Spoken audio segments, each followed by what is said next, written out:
So 83ರ ಚುನಾವಣೆ ಬಹುಶಃ ಕರ್ನಾಟಕದ ರಾಜಕೀಯ ದೃಷ್ಟಿಯಿಂದ ದೊಡ್ಡ ತಿರುವು ಕಂಡಂಥ ಚುನಾವಣೆ. ಆ ಸಂದರ್ಭದಲ್ಲಿ ಗುಂಡೂರಾವ್ ಸೋಲಿಗೆ ಕಾರಣವಾದಂಥದ್ದು ಅಂಶಗಳೇನು, ವಿರೋಧ ಪಕ್ಷಗಳ ನಾಯಕರು ಅನ್ನಿಸ್ಕೊಂಡವರು ಅವರ ಆಕ್ಟಿವಿಟೀಸ್ ಹೇಗಿತ್ತು? ಅಪೋಸಿಷನ್ ಎಲ್ಲಿದೆ ಅನ್ನೋ ರೀತಿಯಲ್ಲಿ ಮಾತಾಡ್ತಾ ಇದ್ರು. ನನಗೆ ಅವಕಾಶಗಳು ಕಮ್ಮಿ ಆಗುತ್ತೆ ಅಂತ ಹೇಳ್ಬಿಟ್ಟು ಅವರನ್ನ ಪಕ್ಷದಿಂದ ಆಚೆ ಹಾಕಿದ್ರು. ಅವರಿಗೆ ಅಷ್ಟೊಂದು ಕ್ರೆಡಿಟ್ ಸಿಕ್ಕಲಿಲ್ಲ. ಸೊ ಅವರು ಬಹಳಷ್ಟು ಜನನ ಎನಿಮಿ ಮಾಡ್ಕೊಂಡ್ಬಿಟ್ಟಿದ್ರು. That Congress was defeated. ಹೆಲಿಕಾಪ್ಟರಲ್ಲಿ ಹೋಗ್ತಾ ಇದ್ದಂಥ ಗುಂಡೂರಾಯರು ನೆಲಕ್ಕೆ ಅಪ್ಪಳಿಸಿ ಬಿದ್ದರು. ದೇವರಾಜ ಅರಸರು ನಂತರ ಗುಂಡೂರಾವ್ ಬಂದರು. ಗುಂಡೂರಾವ್ ಒಂದು ಹಂತದಲ್ಲಿ ಒಳ್ಳೆ ಅಡ್ಮಿನಿಸ್ಟ್ರೇಟರ್ ಅಂತ ಅನ್ನಿಸ್ಕೊಂಡ್ರೂ ಕೂಡ ಅವರ ಅಧಿಕಾರ ತದನಂತರದಲ್ಲಿ ಒಂದಷ್ಟು ಸವಾಲುಗಳನ್ನು ಎದುರಿಸಬೇಕಾಗಿ ಬಂತು. ಅಂತಿಮವಾಗಿ ಈ ಸವಾಲುಗಳ ನಡುವೆಯೇ 1983ರ ಚುನಾವಣೆ ಘೋಷಣೆ ಆಯಿತು. ಸೊ 83ರ ಚುನಾವಣೆ ಬಹುಶಃ ಕರ್ನಾಟಕದ ರಾಜಕೀಯ ದೃಷ್ಟಿಯಿಂದ ಒಂದು ಬಹಳ ದೊಡ್ಡ ತಿರುವು ಕಂಡಂಥ ಚುನಾವಣೆ. ಆ ಸಂದರ್ಭದಲ್ಲಿ ಗುಂಡೂರಾವ್ ಸೋಲಿಗೆ ಕಾರಣವಾದಂಥದ್ದು ಅಂಶಗಳೇನು, ಜೊತೆಗೆ ಆ ಸಂದರ್ಭದಲ್ಲಿದ್ದಂಥ ವಿರೋಧ ಪಕ್ಷಗಳ ನಾಯಕರು ಅನ್ನಿಸ್ಕೊಂಡವರು ಅವರ ಆಕ್ಟಿವಿಟೀಸ್ ಹೇಗಿತ್ತು? ಗುಂಡೂರಾವ್ ಭಾಳ ಕಾನ್ಫಿಡೆಂಟ್ ಆಗಿದ್ರು. ನಾವು ಎಲೆಕ್ಷನ್ ಗೆಲ್ತೀವಪ್ಪ, ಏನು ಇವರೆಲ್ಲ ಎಲ್ಲಿದ್ದಾರೆ, ಅಪೋಸಿಷನ್ ಎಲ್ಲಿದೆ ಅನ್ನೋ ರೀತಿಯಲ್ಲಿ ಮಾತಾಡ್ತಾ ಇದ್ರು. ಅಪೋಸಿಷನ್ ಅಂದರೆ ಏನು, ಅವಾಗ ಜನತಾ ಪಾರ್ಟಿ ಒಂದು ಸಣ್ಣದಾಗಿತ್ತು. ದೇವೇಗೌಡರು ಅದಕ್ಕೆ ಅಧ್ಯಕ್ಷರು, JH ಪಟೇಲು ಅಂತಿಂತ ಕೆಲವು ನಾಯಕರೆಲ್ಲ ಇದ್ದರು. ನಮಗೆಲ್ಲ ಚೆನ್ನಾಗಿ ಜ್ಞಾಪಕ ಇದೆ, ದೇವೇಗೌಡರು ಪ್ರಧಾನಮಂತ್ರಿ ಆದ ಕೂಡಲೇ ಹೆಗಡೆ ಅವ್ರನ್ನ ಪಕ್ಷದಿಂದ ಅಚ್ಚ ಹಾಕಿದ್ರು, ಹೊರಗೆ ಹಾಕಿದ್ರು ಅಲ್ವಾ? ಅದು ಚೆನ್ನಾಗಿ ಜ್ಞಾಪಕ. ಆದರೆ JH ಪಟೇಲ್ರನ್ನ ಪಕ್ಷದಿಂದ ಹೊರಗೆ ಹಾಕಿದ್ರು, ಗೊತ್ತಿದೆ ಗೊತ್ತಿಲ್ಲ. ಸೊ ದೇವೇಗೌಡರು ಅಧ್ಯಕ್ಷರಾಗಿದ್ದಾಗ ಈ 82ರಲ್ಲಿ 83ರ ಚುನಾವಣೆಗೆ ಮೊದಲು ಇವ್ರಿಗೆ ತುಂಬಾ ಪ್ರಾಮಿನೆನ್ಸ್ ಸಿಗ್ತಾ ಇದೆ JH ಪಟೇಲ್ಗೆ. ಸೊ ನನಗೆ ಅವಕಾಶಗಳು ಕಮ್ಮಿ ಆಗುತ್ತೆ ಅಂತ ಹೇಳ್ಬಿಟ್ಟು ಅವರನ್ನ ಪಕ್ಷದಿಂದ ಆಚೆ ಹಾಕಿದ್ರು, JH ಪಟೇಲ್ರನ್ನ, ದೇವೇಗೌಡರು. ಸೊ ದೇವೇಗೌಡರು ಬರೀ ಹೆಗಡೆ ಅವ್ರನ್ನ ಮಾತ್ರ ಹೊರಗೆ ಹಾಕಿದ್ದಲ್ಲ, ಬಹಳಷ್ಟು ಜನ ಹೊರಗೆ ಹಾಕಿ, ಅಧಿಕೃತವಾಗಿ ಹೊರಗೆ ಹಾಕಿದ್ರು, ಅನಧಿಕೃತವಾಗಿ ಹೊರಗೆ ಹಾಕಿದ್ರು ಅಂತ. ಸೊ JH ಪಟೇಲ್ರು ಆಮೇಲೆ ಹೋಗಿ ಇವ್ರ ಜೊತೆ ಸೇರ್ಕೊಂಡ್ರು, ದೇವರಾಜ ಅರಸು ಜೊತೆ ಕೈ ಜೋಡಿಸಿದ್ರು. ಕರ್ನಾಟಕ ಕ್ರಾಂತಿ ರಂಗ ಒಂದಾಗಲಿಕ್ಕೆ ಅವಾಗ ಇವರೆಲ್ಲ ಸೇರಿದ್ರು. ಆಮೇಲೆ ಬಂಗಾರಪ್ಪನವರು, Bangarappa was an emerging backward class leader at that time. So ಅವರಿಗೂ ಕೂಡ ದೇವರಾಜ ಅರಸರ ಹಾದಿಯಲ್ಲಿ ಅವರು ಸಾಕ್ತಾ ಇದ್ರು. ಸೊ ಅವರು ಕೂಡ ಈ ಪಕ್ಷ ಸೇರ್ಕೊಂಡ್ರು. ಅವರು ಕಾಂಗ್ರೆಸ್ ಬಿಟ್ಟು ಕಾಂಗ್ರೆಸ್ ಬಿಟ್ಟು ಬಂದರು. ಸೊ ಈ ರೀತಿ ಒಂದು ಸಣ್ಣ ಗ್ರೂಪ್ ಇದು. ಅಫ್ಕೋರ್ಸ್ ದೇವರಾಜ ಅರಸ್ ಇದ್ರು, ಪಟೇಲ್ ಇದ್ರು, SR ಬೊಮ್ಮಾಯಿ ಅವರು ಇದ್ರು. ಸೊ ಇವರೆಲ್ಲ ಇದ್ರು. ಮತ್ತೆ Devaraj Urs I think June 1982 ಅಷ್ಟೊತ್ತಿಗೆ ಹೋದ್ರು ಅವರು. ಸೊ ಆಗ ಒಂದು ರೀತಿಯ ಏನು ಒಂದು ಮಾಹೋಲ್ ಕ್ರಿಯೇಟ್ ಆಯಿತು ಅಂದರೆ, ಕಾಂಗ್ರೆಸ್ ವಿರುದ್ಧ ನಾವು ಹೇಗೆ ಫೈಟ್ ಮಾಡಬೇಕು ಅನ್ನೋದನ್ನು ತುಂಬ ಚೆನ್ನಾಗಿ ಕ್ಯಾಂಪೇನು ಸ್ಟ್ರಾಟಜಿನ ಅವ್ರು ಕೌಂಟ್ ಮಾಡಿದ್ರು. ಅದರಲ್ಲಿ ನನಗನ್ಸುತ್ತೆ JH ಪಟೇಲ್ರು played a very very important role. ಅವರಿಗೆ ಅಷ್ಟೊಂದು ಕ್ರೆಡಿಟ್ ಸಿಕ್ಕಲಿಲ್ಲ. ಆದರೆ ನಾನು ಆಗ ಎಲೆಕ್ಷನ್ ಕವರೇಜ್ ಮಾಡ್ತಾ ಇದ್ದೆ. ಸೊ ಎಲೆಕ್ಷನ್ ಕ್ಯಾಂಪೇನ್ಗೆ ನಮ್ಮ ಸುಬ್ರಾವ್ ಕಳಿಸೋರು, ಹೋಗಪ್ಪ ಅಂತ. ಅವಾಗೆಲ್ಲ ಈಗಿನ ಥರ 9 ಗಂಟೆ ಕ್ಲೋಸ್ ಕ್ಯಾಂಪೇನು ಅಂತೆಲ್ಲ ಏನಿರಲಿಲ್ಲ. ರಾತ್ರಿ ಎಲ್ಲ 12 ಗಂಟೆ, 1 ಗಂಟೆ, 1:30 ಗಂಟೆ ಆದರೂ ಜನ ಕಾಯ್ತಾ ಇರೋರು ಲೀಡರ್ಸ್ಗೋಸ್ಕರ ಬರ್ತಾರೆ ಅಂತ. ಅಲ್ಲಿ ಇಲ್ಲಿ ಹೋಗ್ಬಿಟ್ಟು ಚಾಯ್ ಕುಡ್ಕೊಂಬರೋದು, ಒಂದು ಬಿಸ್ಕೆಟ್ ತಿನ್ಕೊಂಡು ಕಾಯ್ತಾ ಇರೋದು. ಸೊ ತುಂಬ ಜನಗಳಿಗೆ ಆಸಕ್ತಿ ಇದ್ದಿದ್ದು JH ಪಟೇಲ್ರ ಭಾಷಣ ಕೇಳೋಕ್ಕೆ. ಅವರು ಅವರ ಭಾಷಣ, ಅವರ ವೈಖರಿನೇ ಆ ಥರ, ಹಾಸ್ಯ ಚಟಾಕಿಗಳು ಅವ್ರದ್ದು, ಅವರ ಉಪಮೆಗಳು, ಅವ್ರು ಕೊಡ್ತಾ ಇದ್ದ ಉಪಮೆಗಳು, ಆಮೇಲೆ ಅವರ ಅಪೋನೆಂಟ್ಸನ್ನು ಅವರು ಕೀಟ್ಲೆ ಮಾಡ್ತಾ ಇದ್ದ ರೀತಿ. ಈಗ ಹೇಳ್ತೀವಲ್ಲ ಟಾಂಗ್ ಕೊಡ್ತಾ, ಈಗ ಟಾಂಗ್ ಅನ್ನೋ ಪದ ಇದೆ, ಅವಾಗ ಟಾಂಗ್ ಅಂತ ಇರಲಿಲ್ಲ. ಸೊ ಇದನ್ನೆಲ್ಲ ಜನಗಳಿಗೆ ನೆಕ್ಸ್ಟ್ ಪಬ್ಲಿಕ್ ಮೀಟಿಂಗಲ್ಲಿ ಏನು ಹೇಳ್ತಾರಪ್ಪ ಪಟೇಲ್ರು ಕೇಳಬೇಕು ಅಂತ. ಸೊ ಇಲ್ಲಿ ಪಬ್ಲಿಕ್ ಮೀಟಿಂಗ್ ಅಟೆಂಡ್ ಮಾಡಿದವರು ಒಂದು ಆಟೋ ಮಾಡ್ಕೊಂಡು, ಕಾರ್ ಮಾಡ್ಕೊಂಡು ಇನ್ನೊಂದು 6 ಕಿಲೋಮೀಟರ್ ದೂರ ಇರ್ತಾರೆ, ಅಲ್ಲೋಗಿ ಕಾಯೋರು. ಇವ್ರು ಬರೋ ಪಟೇಲ್ ಭಾಷಣ ಮತ್ತು ಇನ್ನೊಂದು ಭಾಷಣ ಮಾಡೋರು ಇರ್ತಾರಲ್ಲ, ಪಟೇಲ್ರು ನೆಕ್ಸ್ಟ್ ಭಾಷಣ ಕೇಳಬೇಕಪ್ಪ ಅಂತೇಳಿ ಅಲ್ಲೋಗೋರು. ಅದು ಇಲ್ಲಿ ಹೇಳಿದ ಜೋಕ್ಸ್ ಅಲ್ಲಿ ಹೇಳ್ತಿರ್ಲಿಲ್ಲ. Bundle of jokes. ಸೊ ಅಲ್ಲಿ ಏನು ಹೇಳ್ತಾರೆ ಅಂತ. ಸೊ ಈ ರೀತಿ Patel played a very I think important role ಆ ಕಾಲದಲ್ಲಿ ಅಂತ ಅನ್ಸುತ್ತೆ. ಸೊ ಆ ಎಲೆಕ್ಷನ್ನಲ್ಲಿ ಇವರೆಲ್ಲ ಒಟ್ಟಾಗಿ ಇವರೆಲ್ಲ ಆಮೇಲೆ ಗುಂಡೂರಾಯರ ಸರ್ಕಾರವನ್ನು ತುಂಬ ತೀಕ್ಷ್ಣವಾಗಿ ತರಾಟೆ ತೊಗೊಂಡ್ರು. ಒಂದು ಗುಂಡೂರಾವ್ನ ಆ್ಯರೋಗೆನ್ಸ್, ಗುಂಡೂರಾವ್ ಆ್ಯರೋಗೆನ್ಸು ಮತ್ತು ಗುಂಡೂರಾವ್ ಹೇಗೆ ಜನರಿಂದ ದೂರ ಆಗಿಬಿಟ್ಟಿದ್ರು, ಹೆಲಿಕಾಪ್ಟರ್ನಲ್ಲೇ ಓಡಾಡ್ತಾ ಇದ್ರು ಅನ್ನೋದನ್ನು ದೊಡ್ಡ ಇಶ್ಯೂ ಮಾಡಿದ್ರು ಅವರು. ಜನಗಳಿಗೂ ಹೌದಲ್ಲನಪ್ಪ, ಅಯ್ಯೋ ನಮ್ಮನ್ನೆಲ್ಲ ಬಿಟ್ಬಿಟ್ಟು ಮೇಲೆ ಹತ್ಕೊಂಡು ಹೋಗ್ಬಿಡ್ತಾನೆ, ನಮ್ಮ ಹತ್ರ ಬಂದೇರಾ ಬರಲಿಲ್ವಲ್ಲ. ಸೊ ಈ ಥರ ಮಾತುಗಳು ಅದು ಬಂತು. ದೆನ್ ಅವರಿಗೆ MLAಗಳು ಕೂಡ ಸ್ವಲ್ಪ ಇವ್ರನ್ನೆಲ್ಲ ಕಟ್ಟ ಹಾಕಿದ್ರಲ್ಲ, ಅವರಿಗೆ ಗಿನ್ಸ್ಫರ್ ಮಾಡಿಕೊಡ್ತಾ ಇರಲಿಲ್ಲ, ಅವರು ಎಲ್ಲ ವಿರುದ್ಧ ಆಗಿದ್ರು. ಹೀಗೆ ಒಂದು ರೀತಿ ಗುಂಡೂರಾವ್ ವಿರುದ್ಧನೇ ರೈತರೆಲ್ಲ ಅಗೇನ್ಸ್ಟ್ ಆಗಿದ್ರು. ಸೊ ಅವರು ಬಹಳಷ್ಟು ಜನನ ಎನಿಮಿ ಮಾಡ್ಕೊಂಡ್ಬಿಟ್ಟಿದ್ರು. ಸೊ ಇದನ್ನೆಲ್ಲ ಚೆನ್ನಾಗಿ ಎಕ್ಸ್ಪ್ಲಾಯ್ಟ್ ಮಾಡೋದು ಅಪೋಸಿಷನ್ ಲೀಡರ್ಸ್, ಎಕ್ಸ್ಪ್ಲಾಯ್ಟ್ ಮಾಡಿ ನಾವು ಒಳ್ಳೆ ಸರ್ಕಾರ ಕೊಡ್ತೀವಿ, ನಾವು ಡಿಫ್ರೆಂಟ್ ಆಗಿರೋ ಸರ್ಕಾರ ಕೊಡ್ತೀವಿ. ಈಗ ಕಾಂಗ್ರೆಸ್ ನೋಡಿ ಇಂಥ ದರಿದ್ರ ಸರ್ಕಾರ ಕೊಟ್ಟಿದ್ದಾರೆ, ನಿಮಗೇನೂ ಅನುಕೂಲಗಳಾಗಿಲ್ಲ. ಸೊ ಒಂದು ಸಂದೇಶನ ಕೊಡಲಿಕ್ಕೆ ಪ್ರಯತ್ನ ಮಾಡಿಬಿಟ್ಟು ಅವ್ರು ಸಕ್ಸೀಡ್ ಆಗಿಬಿಟ್ರು. It was for the first time in Karnataka's history that Congress was defeated. So ಗುಂಡೂರಾಯರಿಗೆ ಆ ಅಪಕೀರ್ತಿ ಅಷ್ಟು ಹಾರಾಡ್ತಾ ಇದ್ದಂತ, ಹೆಲಿಕಾಪ್ಟರ್ ಹೋಗ್ತಾ ಇದ್ದಂತ ಗುಂಡೂರಾಯರು ನೆಲಕ್ಕೆ ಅಪ್ಪಳಿಸಿ ಬಿದ್ರು. ಆವಾಗ ನನಗಿನ್ನೂ ಚೆನ್ನಾಗಿ ಜ್ಞಾಪಕ ಇದೆ, ಪ್ರಜಾವಾಣಿನಲ್ಲಿ ಒಂದು ಕಾರ್ಟೂನ್ ಬಂದಿತ್ತು, ನಮ್ಮ ಮೂರ್ತಿ ಅಂತ ಕಾರ್ಟೂನಿಸ್ಟ್ ಇದ್ರು. ಸೊ ಹೆಲಿಕಾಪ್ಟ್ರು ಕೆಳಗಡೆ ಬಿದ್ದುಬಿಟ್ಟಿದೆ, ಪೀಸ್ ಆಗ್ಬಿಟ್ಟಿದೆ. ಗುಂಡೂರಾಯರು ಹಿಂಗೆ ಕೂತ್ಕೊಂಡು ಅಲ್ಲೇ ನೆಲದ ಮೇಲೆ ಕೂತ್ಕೊಂಡು ಅವರ imagination helicopter chief minister. So ಇಂಥ ಒಂದೆಲ್ಲ ಜನಗಳಲ್ಲಿ ಒಂದು ರೀತಿಯ ಭಾವನೆಗಳನ್ನ ಮೂಡಿಸೋದ್ರಲ್ಲಿ ಇವನ್ ಪತ್ರಿಕೆಗಳು ಬಹಳ ದೊಡ್ಡ ರೋಲ್ ಪ್ಲೇ ಮಾಡ್ತು. ಸೊ ಕಾಂಗ್ರೆಸ್ಸು ಆ ಎಲೆಕ್ಷನ್ನಲ್ಲಿ ಸುಮಾರು ಐ ಥಿಂಕ್ 82 ಸೀಟು ಅಂತ ಕಾಣುತ್ತೆ ಇಳಿದ್ಬಿಡ್ತು. 140 ಇದ್ದಿದ್ದು 82. So 96 seat Janata KKR, Karnataka ಕ್ರಾಂತಿರಂಗ ಮತ್ತು ಜನತಾ ಪಾರ್ಟಿ ಅವರಿಬ್ರು ಒಟ್ಟಿಗೆ ಮೈತ್ರಿ ಆಗಿತ್ತು. ಮತ್ತೆ KKR ಕೂಡ ಅವರಿಗೆ ಸಿಂಬಲ್ ಇರಲಿಲ್ಲ, ಹಾಗಾಗಿ ಜನತಾ ಪಾರ್ಟಿ ಸಿಂಬಲ್ನಲ್ಲೇ ಅವರು ಕಂಟೆಸ್ಟ್ ಮಾಡಿದ್ರು. ಸೊ ಅವರಿಗೆ 96 ಸೀಟ್ ಬಂತು. ಆದರೂ 18 ಸೀಟ್ ಕಪ್ಪಿ, ನಿಮಗೆ 113 ಬೇಕಲ್ಲ ಮೆಜಾರಿಟಿಗೆ. ಸೊ ಮೆಜಾರಿಟಿ ಬರಲಿಲ್ಲ. So first time there is hung assembly. ಈ ಒಂದು ಪರಿಸ್ಥಿತಿ ನನಗೆ ಗೊತ್ತಿದ್ದಂಗೆ ಅದೇ ಮೊದಲನೇ ತಾರೆ ಅಂತ ಕಾಣುತ್ತೆ. ಕರ್ನಾಟಕದಲ್ಲಿ ಕಾಂಗ್ರೆಸ್ ಯಾವಾಗಲೂ ಮೆಜಾರಿಟಿ ಬರ್ತಾ ಇದ್ದು, ಬೇರೆ ಪಕ್ಷಗಳು ಯಾವುದು ಸಿಗಲಿಲ್ಲ. ಫಸ್ಟ್ ಟೈಮ್ ಕಾಂಗ್ರೆಸ್ ರೌಟ್ ಅಂತ ಹೇಳ್ಬೋದು. ಸೊ ಕಾಂಗ್ರೆಸ್ ಭಾಳ ಫಸ್ಟ್ ಟೈಮ್ ಸೋತ ಮೇಲೆ ಆ ರೀತಿ ಒಂದು ಪರಿಸ್ಥಿತಿ ಉಂಟಾಗಿತ್ತು. ಸೊ ಇವರಲ್ಲಿ ಈಗ 18 ಕಮ್ಮಿ ಆಗಿದೆ. ಆದರೆ ಅವಾಗ ಇವರು BJPನಲ್ಲಿ ನಮ್ಮ ಸುಬ್ಬಯ್ಯ ಇದ್ರು, AK ಸುಬ್ಬಯ್ಯನವರ ನೇತೃತ್ವದಲ್ಲಿ 18 ಸೀಟ್ BJPಗೆ ಬಂತು. So that was the first time ಅವರಿಗೆ ಅಷ್ಟೊಂದು ಸೀಟ್ ಬಂದಿದ್ದು. ಆಮೇಲೆ ಕಮ್ಯುನಿಸ್ಟ್ ಪಾರ್ಟಿಗಳಿದ್ರು, CPM CPI, ನಮ್ಮ MS ಕೃಷ್ಣನ್ನು, ಇವರೆಲ್ಲ ಪಪ್ಪಾಪತಿ ಇವರೆಲ್ಲ ಒಂದೊಂದು ಸೀಟ್ ಗೆದ್ದು ಅವರು 3 ಸೀಟನ್ನು ಗೆದ್ದಿದ್ರು.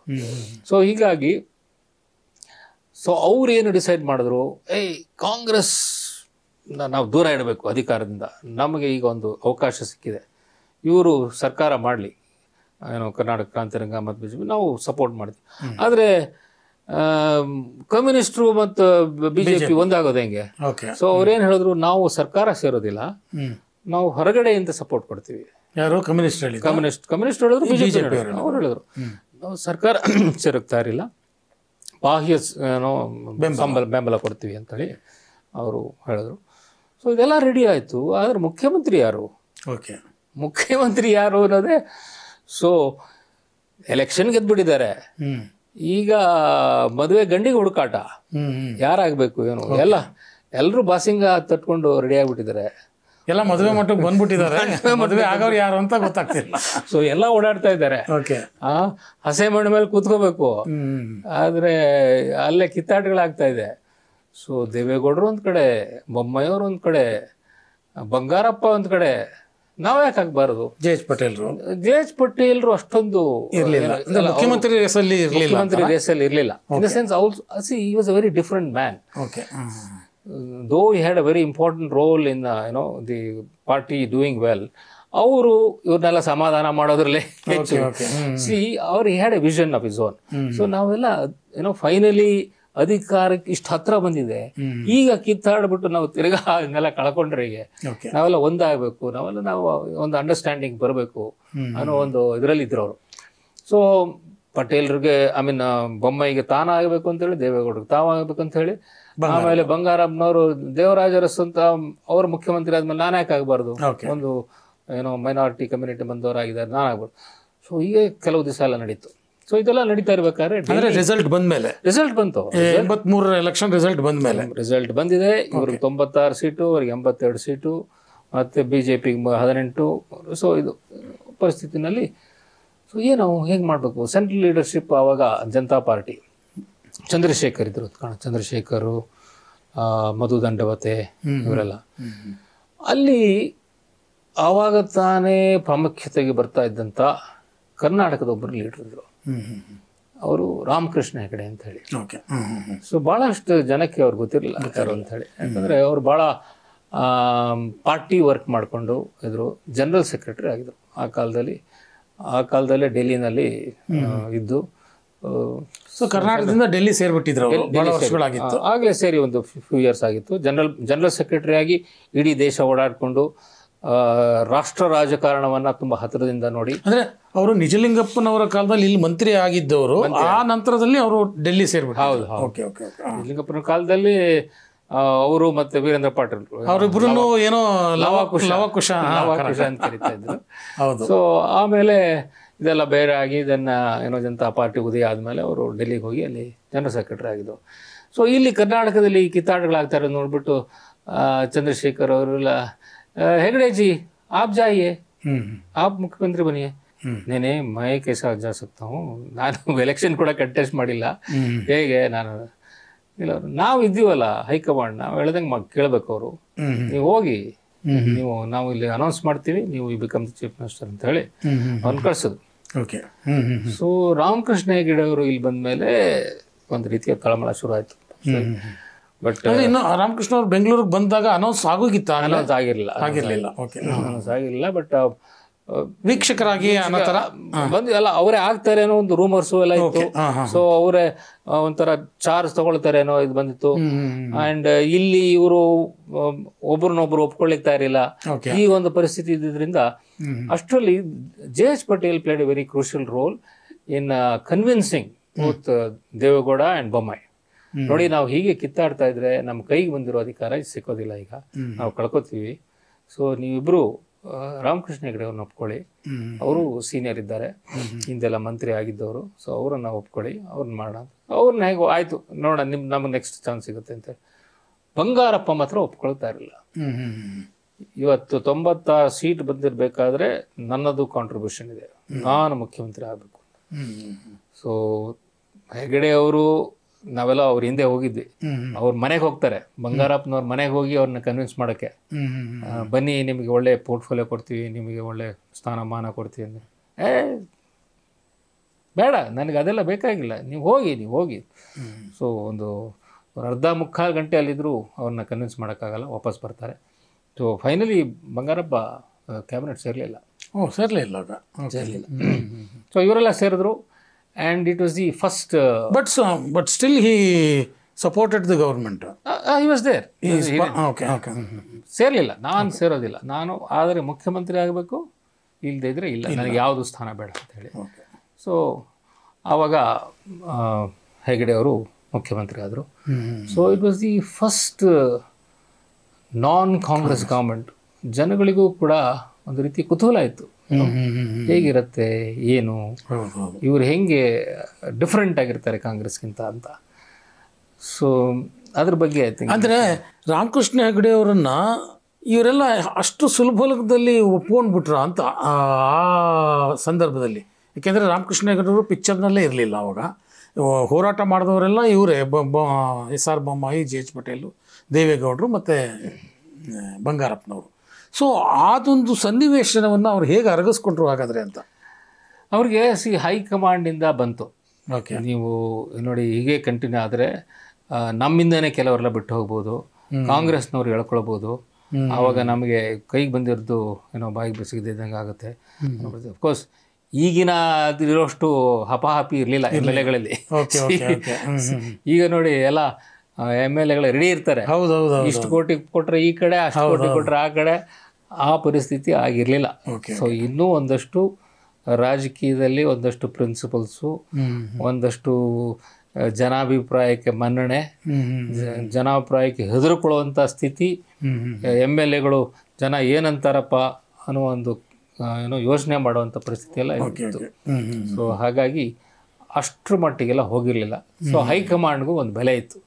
ಹೈಕಮಾಂಡ್ ಹೇಳಿದ್ದನ್ನು ಕೇಳಬೇಕು ನಾವು, ಮುಂದೆ ಅವ್ರು ಹೇಳ್ದಂಗೆ ನಾವು ನಡ್ಕೊಂಡು ಹೋಗುತ್ತೆ. ಅವರು ನೋಡಿ ನಿಮಗೆ ಅವಕಾಶ ಸಿಗುತ್ತೆ, ಆಮೇಲೆ ನಿಮಗೆ ಈ ಇಂಪಾರ್ಟೆಂಟ್ ಪೋರ್ಟ್ಫೋಲಿಯೋ ಸಿಗುತ್ತೆ. ಸೊ ದೇವೇಗೌಡರು ಅವರಿಗೆ ಇರಿಗೇಷನ್ ಬೇಕಾಗಿತ್ತು, ಇರಿಗೇಷನ್ PWD ಇಂಥದ್ದು ಆಯಿತು ಅಂತೇಳಿ ಅವ್ರಿಗೆ ಅವ್ರು ಕೇಳಿದ್ದನ್ನೇ ಕೊಟ್ಟರು. ಬೊಮ್ಮಾಯಿ ಅವ್ರಿಗೆ ರೆವಿನ್ಯೂ ಅಂತ ಕೇಳಿದ್ರು.